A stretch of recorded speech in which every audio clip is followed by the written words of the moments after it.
السلام عليكم، يا رب تكونوا بخير.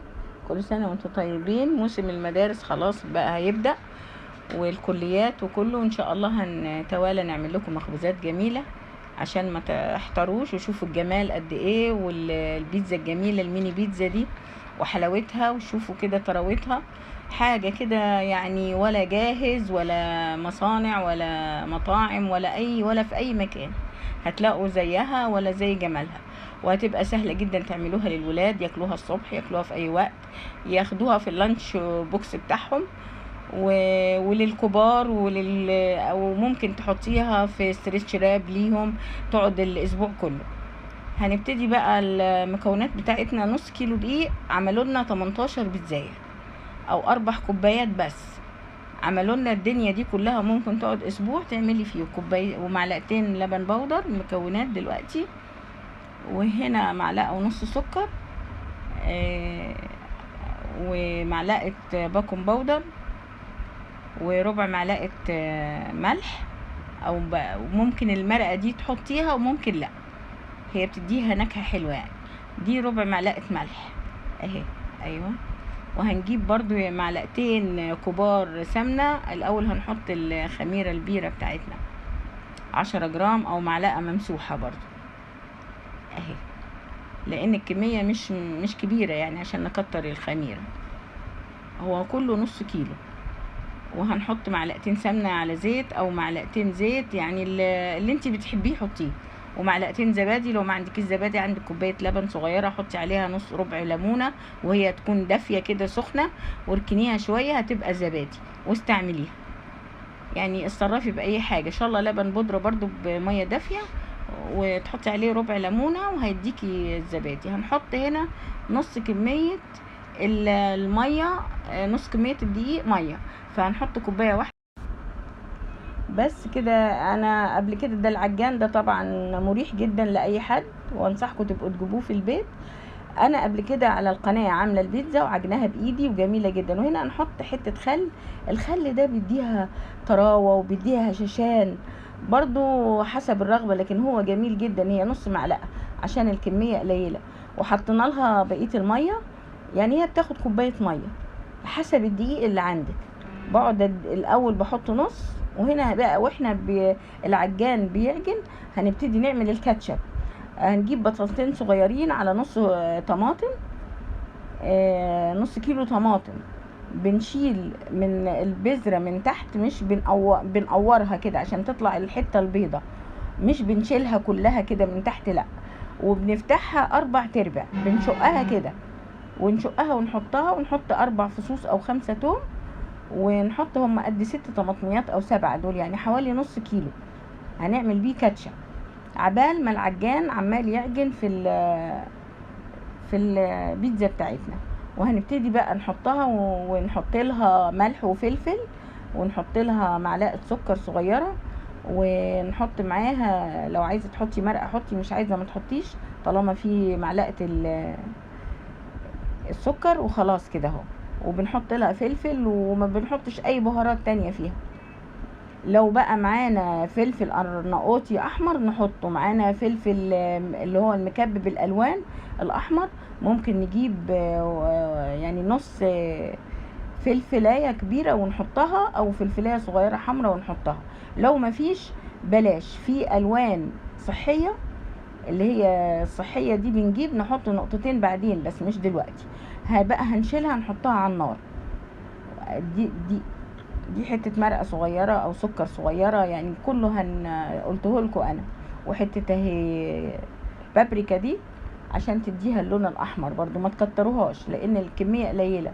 وبنحط ذره ملح اهي، بعدين تحطي الملح على زي ما انت عايزه. هنحطها بقى فوق النار ونوطي عليها. هنا هنروح نشوف، هنطفي العجان بتاعنا ونشوف، شوف جمال العجينه. بصوا ملزقه بس ما بتلزقش في ايدك خالص، يعني حاجة تحفة كده اهو. هننزلها وهنخليها في نفس البولة بتاعتها، ونغطيها بستريتش راب، ونخليها زي ما هي لغاية ما الكاتشب بتاعنا على النار. بصوا بصوا جمال العجينة تحفة. يعني الحاجات اللي احنا حطيناها دي لكل استعمليها لكل مخبوزاتك.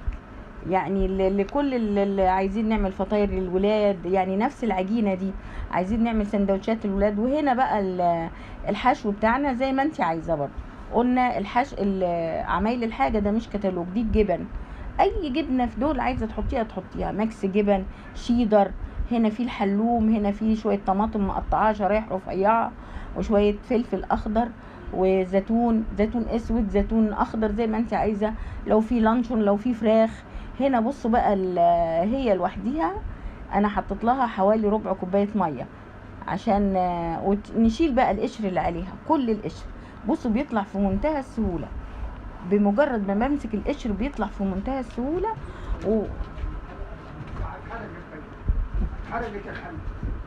وبعد ما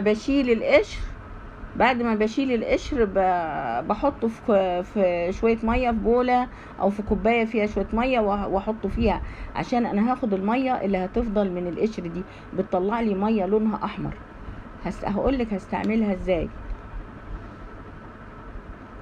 بس هنبتدي بقى نشيل القشر كله ونجيب الهاند بلندر في الخلاط، ونطحنها او في الكبه، ونفرمها كده خالص لغايه ما كلها. هنا بقى هنحط عليها شويه ميه اللي هي اللي قلت لكم عليها بالقشر دي كنا حاطينها، وهنبتدي بقى ايه نخلطها عشان تساعدنا على الخلط.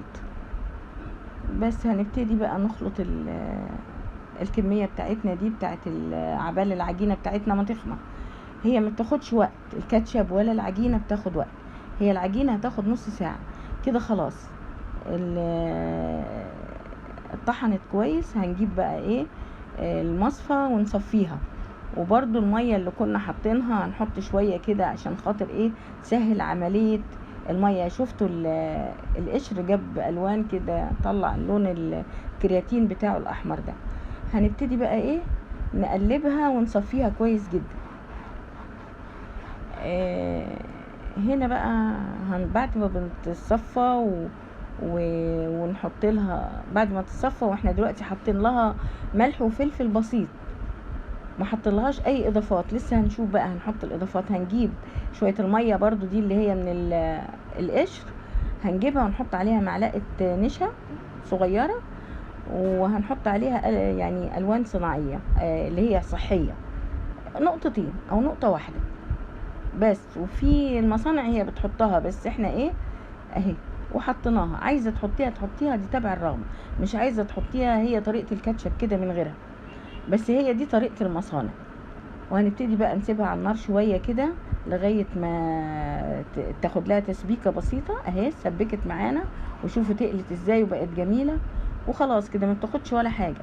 وبعدين هنبردها عشان خاطر نروح بقى نشوف بعد ما نبردها ونشوف عجينتنا بقى عملت ايه. كده العجينه بتاعتنا خمرت بسم الله ما شاء الله، لانها هي يعني كميتها قليله، فبنهبطها وبنلمها كويس جدا. العجينه بنبتدي نلمها من البوله عشان نطلعها، بس لازم تهبطيها ما تخليهاش زي ما هي خمرانه. هبطي الخمر، شوفي بقى شكلها عامل ازاي، وبتتشكل لوحديها من غير اي حاجه.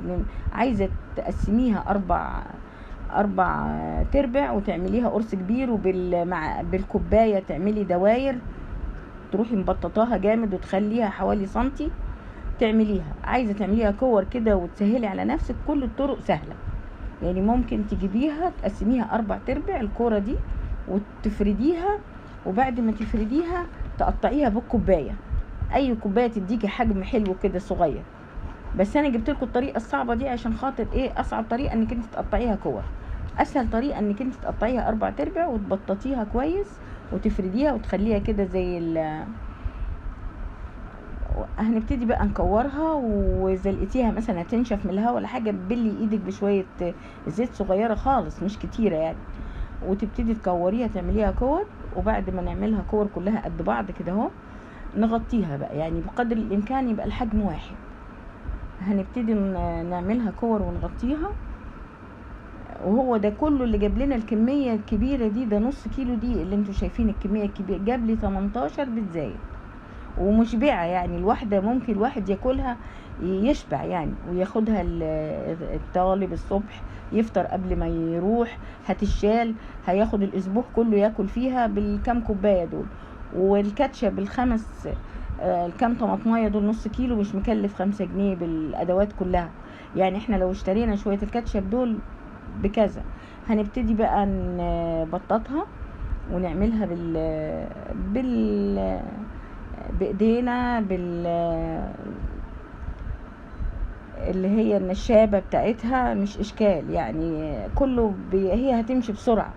هنبتدي بقى نحط الكاتشب بتاعنا عليها كده على كل واحدة، ونحطها في الصينية، نكون دهنين الصينية دهن خفيف.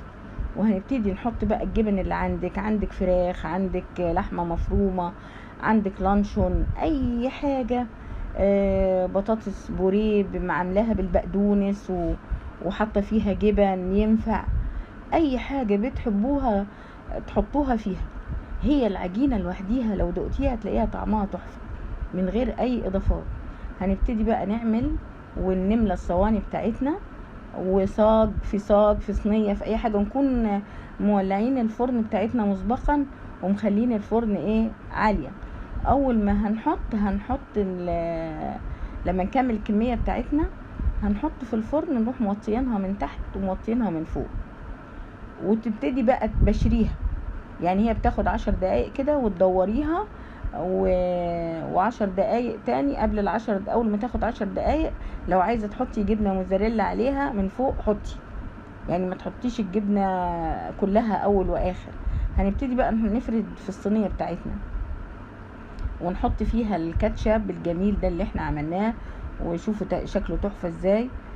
وهنعمل كل الكمية اللي احنا عملناها وهنحشيها، وزي ما قلت لكم باي حشوات، وشوفوا شكلها جميل ازاي. ودي طبعا هتنفعنا خالص للمدارس، دي اول فيديو من فيديوهات المدارس عشان ما تحتريش وتقولي اعمل ايه. وممكن تشيليها برضو عجينة وتقطعيها وتحطيها في ستريتش وتحطيها في اطباق وتشيليها وتطلعيها تحشيها باي حشوة. عشاء سريع، فطار سريع، غدا سريع، كله ماشي. ضيف جه على سهوة. والميني بيتزا دي تحفة تحفة تحفة جدا، وممكن تحطي فيها اي حشوات. انتي ابدعي واعملي، وانا عارفة انك انتوا بتحبوا بس طريقة العجن وطريقة الكاتشب دي هتريحك، ورخيص جدا جدا ومش مكلف وطعمه تحفة. شوفوا شكله جميل ازاي هنا. وهنبتدي بقى نحط الحشوات بتاعتنا، جبن ميكس، جبن شيدر، اي جبن عندك، جبن كريمي، حطي اي حاجة بتحبيها وهتطلع ومغذية جدا، وتحطي انت اللي هيغذي ولادك. شوفوا شكلها جميل ازاي اهي كده. وكملناها وحطينا عليها الزيتون، بتحبي زيتون اسود حطي، زيتون اللي ما بيحبش ما يحطش، يعني دي تبع الاكل، ده اذواق. ولكن لما انت تعمليها بالطريقة دي اللي انا موريها لك هتقولي انا ما عملتش ولا كلتش بيتزا قبل كده، يعني هتروح بيكي في حتة تانية خالص. هنا بقى خلاص كده صوانينا جهزت وحطينا كل حشواتنا عليها، وهنبتدي بقى وفرننا جاهزة زي ما قلت لكم. واوعوا تنسوا اللايك يا جماعة عشان يرفع الفيديوهات، عشان القناة تترفع. فارجوكم يعني فضلا وليس امرا اشتركوا في القناة وتشيروها وتحطوا لايك للفيديو ومشاهدة كاملة، وان شاء الله هتشوفوا كل جديد وكل مفيد في قناتنا، واللي ما شفتوش قبل كده هتشوفوه في قناتنا بإذن الله. هنا شوفوا شكله جميل ازاي، يعني بيكلم عن نفسه، هيتاكل كده من غير ما تحط في الفرن بإذن الله. هنوديه بقى فرننا وتشوفوا الطريقة الجميلة بتاعته. وهنبتدي بقى نعمل لكم سلسلة مخبوزات للمدارس، بالذات كبار وصغيرين او موظفين برضو. يحب الواحد ياخد كده احسن ما ياكل بره والطفل يعيا، ودلوقتي العيا كتر والواحد بيخاف على اولاده انه يشتري حاجة من بره، فهياخد دي هتغذيه وتفيده. وهندخلها بقى الفرن بشكلها الجميل ده، وخلاص كده اهو. وهي تقعد 10 دقايق في الفرن، وبعدين هنطلعها نحط الجبنة الموزاريلا عليها، وبعد كده هندخلها تاني. عايزة تحطي، مش عايزة عادي تكتفي بالحشو اللي انت بتحطيه. وزي ما قلت لكم برضو لو عايزين اي حاجه مستعصيه عليكم قولوا لي في الكومنتات وانا اعملها لكم. هنا بقى اهي في الفرن طلعناها، حطينا عليها الموزاريلا بتاعتها. اي مش عايزه تحطي برضو ما تحطيش يعني، وهي مش مكلفه جدا. ولو قلتلك ان طعمها من غير اي حشوات نفس العجينه دي تحفه. ولو شفتوا بقى الكاتشب اللي عملناه تحفه. وشوفوا قد ايه اللي فضلت منه كميه كبيره. السلام عليكم ورحمه الله وبركاته.